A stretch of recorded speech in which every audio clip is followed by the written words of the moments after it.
गरबा गरबा गरबा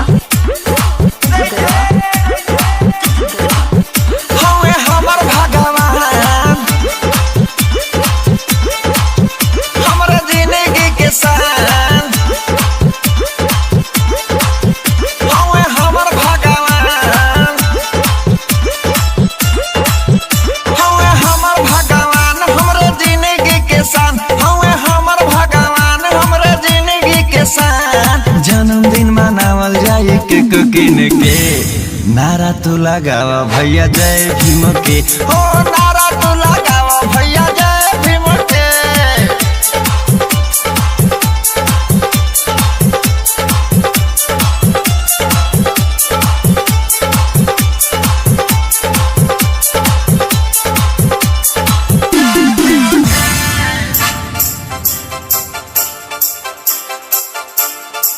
जय भीम के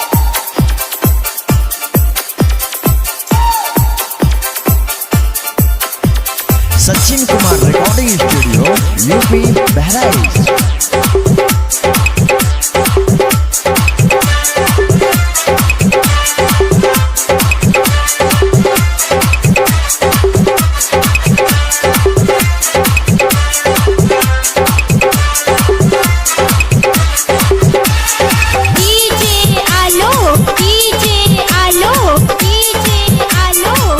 गरबा जब गुलामिया की लोग रहे तब भगवान बन के अहिले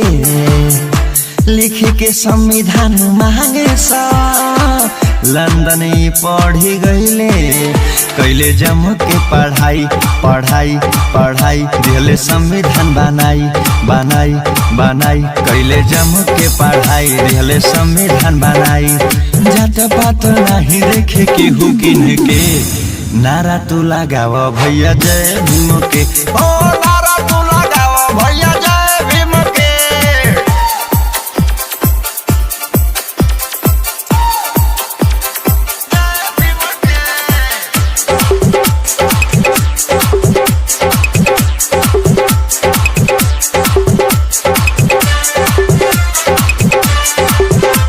Presented by Saroj Kumar official.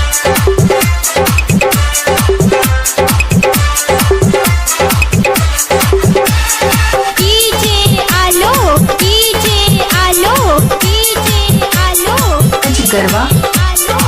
Hindu Muslim ईसाई दिहले एक बनाई अब की बार जो बिछड़नी जा आफत वो फिर से आई सहरोज ललन पाल पाल पाल कर खींच ली है खाल खाल खाल शिव शरण करे बवाल पंकज खींच ली है खाल रवि सचिन हथियार लइए किन के नारा तू लगावा भैया जय भीम के ओ नारा तू लगावा भैया जय भीम के हमें हमर भगवान हमरा जिंदगी के शान हमें हमर भगवान हमरा जिंदगी के शान जन्मदिन मनावल जाए केक किन के नारा तू लगावा भैया जय भीम के ओ नारा तू लगावा चाची जय भीम के नारा तू लगावा भैया जय भीम के ओ